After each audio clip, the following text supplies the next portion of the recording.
Hello, welcome to another episode of Stories of World War II Veterans.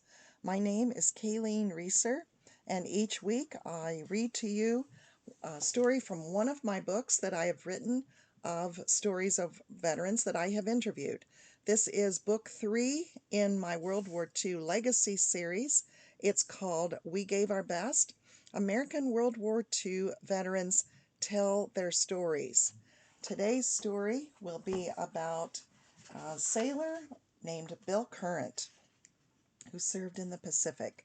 Thank you to all the veterans watching for your service.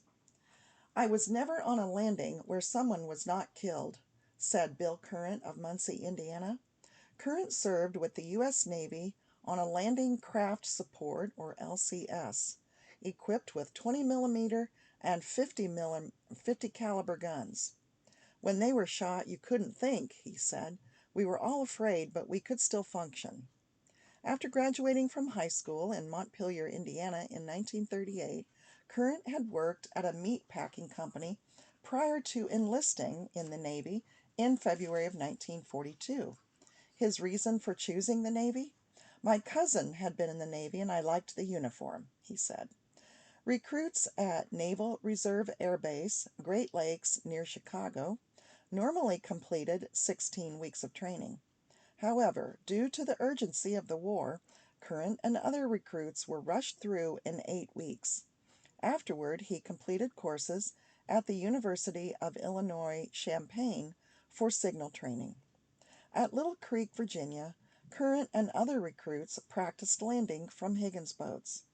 There were no ramps, so we just jumped into the water, he said. It was not over our heads, which is a good thing, since I could not swim. The troops practiced at midnight. It was expected we would do night invasions, he said. In August, troops boarded the USS George Clymer. The ship, which was an attack transport, traveled to Port Leoti in North Africa and French Morocco, carrying troops and small tanks. The landings were risky, as German troops patrolled the area.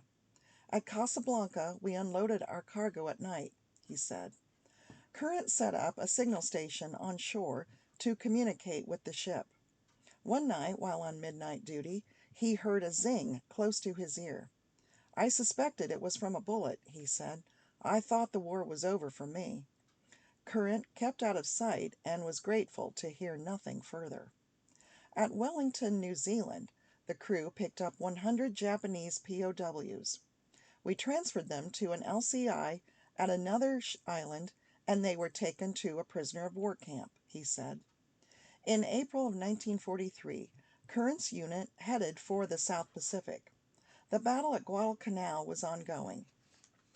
By standing on the bridge 60 feet above the water for signals, Current could see Allied ships everywhere. Still, the fleet was weak, with most of the thrust of the war being directed in Europe with hopes of defeating the Axis powers, Hitler and Mussolini. Allied air crews continued to engage in dogfights with Zeros. The small Japanese planes were faster than anything the Allies had at the time, and they could outfly us, said Current. The enemy dropped mortars, but thankfully the George Clymer was never hit. When Allied troops landed on the Solomon Islands, they took over the former Japanese-occupied airport. It was part of an island-hopping strategy to draw near to Japan for a major invasion. The invasion of Okinawa in spring of 1945 brought hundreds of other Allied ships to the Pacific.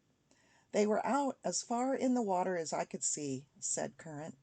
Still, it was a difficult battle with approximately 75,682 Allied and 85,000 Japanese casualties. In summer of 1945, Allied troops prepared for the biggest invasion of the war, that of Japan. We were told to expect 60% casualties, said Current. Thankfully, in September, the Japanese surrendered and the war was over. President Truman saved our lives when he dropped the 2 bombs in Japan, Current said.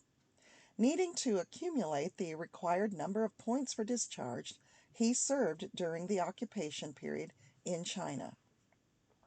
In November of 1945, Current was discharged. At one point, he had received a battlefield promotion to second-class signalman. When the war was over, however, he went back to first class. Upon being offered the chance to re-enlist, Current refused. "I wanted to go home," he said. Current returned to Muncie to work at his former job as a meat cutter. He and his wife, Adrienne, had one daughter. A grandson joined the Air Force. "I was glad to be in the war," he said. "I tried to do the best I could for our country." Thanks for listening to this week's story from We Gave Our Best American World War II Veterans Tell Their Stories. My name is Kayleen Reusser, and I would hope that you would subscribe to this channel to hear a new story each week. Please tell your friends. This is my attempt to support our military by preserving our history. Thanks for listening, and I'll see you next week.